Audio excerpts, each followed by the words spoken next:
हाजिर हूँ मैं अपनी कहानी। तो इश्क हो ही गया कि दूसरे भाग के साथ। तो चलिए महसूस करते हैं।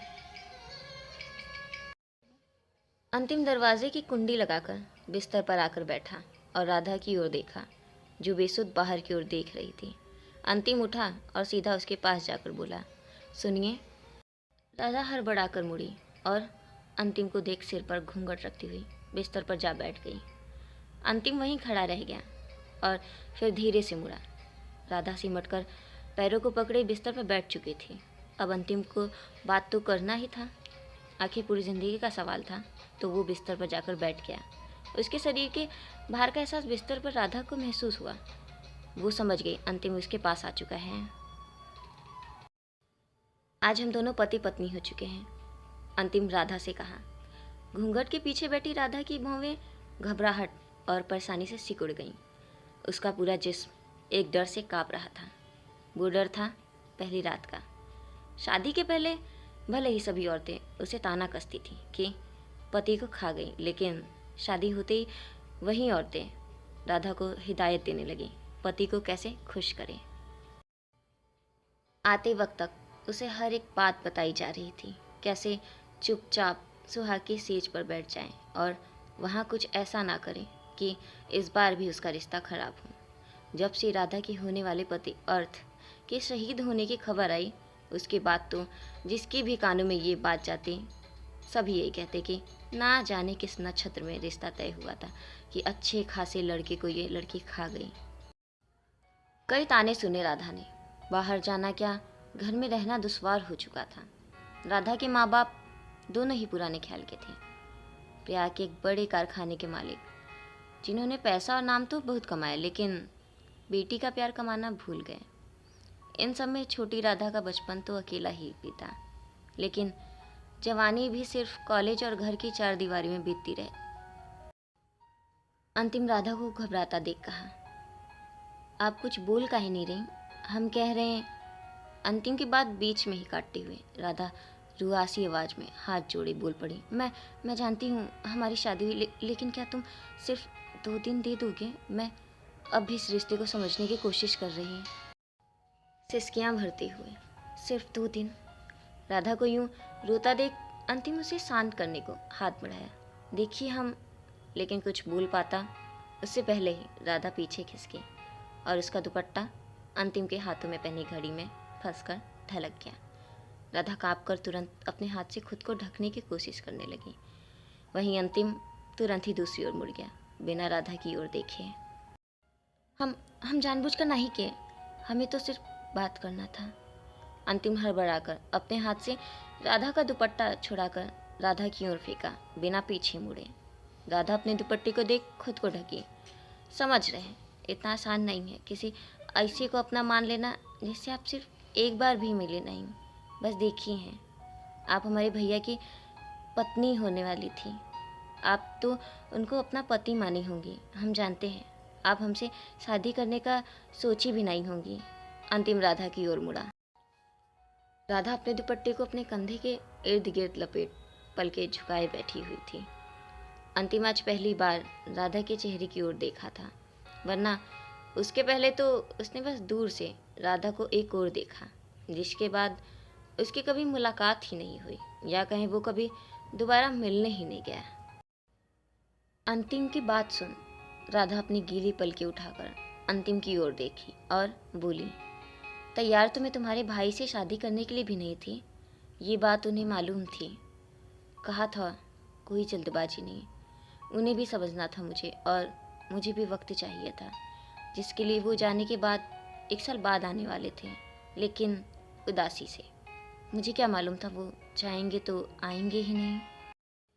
राधा की पूरी बात जान अंतिम के माथे पर मायूसियत की लकीरें आ गईं। वो धीरे से आकर बिस्तर पर दोबारा बैठा।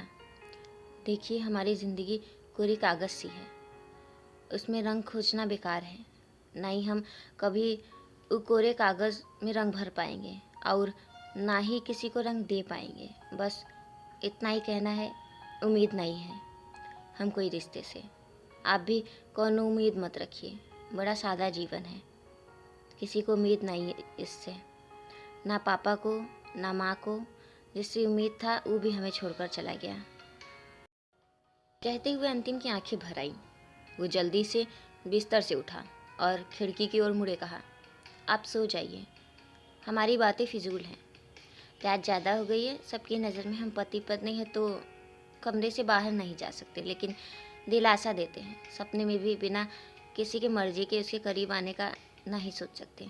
ज़मीन की ओर इशारा कर, यहाँ नीचे सो रहे हैं, कौनो दिक्कत हो तो उठा दीजिएगा। नहीं, तुम, हड़बड़ाकर, आप नीचे मत सोइए।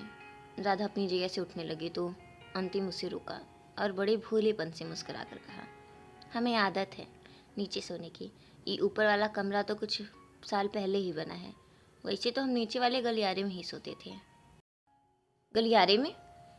राधा हैरत से बोली, जिसपे अंतिम अपना सिर हिलाकर कहा, बस एक चदरा दे देती। बात बदलते हुए, चलिए जाने दीजिए, आप सो जाइए। राधा तुरंत अपनी जगह से उठी और हाथों में एक चादर लिए ज़मीन पर बिछाते हुए धीरे से कही, खाली ज़मीन पर नहीं सो पाओगे। राधा चादर बिछा पाते उससे पहले ही अंतिम उसका हाथ पकड़े रोक दिया। अंतिम के छूते ही राधा ठिठक पड़ी। अंतिम चादर खुद लिए कहा, हमें आदत नहीं कोई हमारा काम करे, पहले से ही अपना काम खुद करते हैं, आपको जैसे रहना है रहिए, हम ठीक हैं। कहकर अंतिम बिस्तर से दूरी पर चादर बिछा लिया और अपनी अलमारी से एक टी शर्ट और लोअर लिए बाथरूम में चला गया कपड़े बदलने। राधा खामोशी से अंतिम की ओर देखने लगी। अजीब सा दर्द था उसकी बातों में, जैसे किसी को फिक्र ही नहीं। कुछ देर में अंतिम बाहर आया तो देखा राधा बिस्तर पर बैठे बैठे सो चुकी थी। ये ऐसे काहे सो गई? अंतिम खुद से कहकर राधा की ओर गया और जैसे ही हाथ बढ़ाए उसे ठीक करने गया, उसकी नज़र राधा के चेहरे पर दोबारा गई। उसके गालों पर अब भी आंसू के सूखे निशान थे, जिसे देख अंतिम विचलित होकर अपना हाथ पीछे कर लिया और एक चादर लेकर राधा को उड़ा दिया। माफ़ कीजिएगा, अनजाने में आपके पास आने वाले थे, अगली बार ध्यान देंगे। अंतिम कहकर तुरंत अपने ज़मीन पर बिछे चादर पर लेट गया। उसकी आंखों से नींद गायब थी। आज तक उसके कमरे में वो अकेला रहा था, आज किसी की उपस्थिति उसे असहज कर रही थी। अंतिम अपने परिवार के लिए सबसे नालायक बेटा ही रहा। पढ़ाई लिखाई उससे हो नहीं पाई, जिसकी वजह से उसका फेलियर लोगों को खल गया और धीरे धीरे पूरे परिवार ने उसे खुद से कब अलग थलग कर दिया, खुद अंतिम नहीं समझ पाया। घर में अर्थ का सबसे ज़्यादा बोलबाला था और वहीं अर्थ अपने छोटे भाई अंतिम को अपना दोस्त मानता और उसका ख्याल रखता था। एक अर्थ ही था जो अंतिम के अकेलेपन में उसके साथ था। अब तो वो भी नहीं रहा।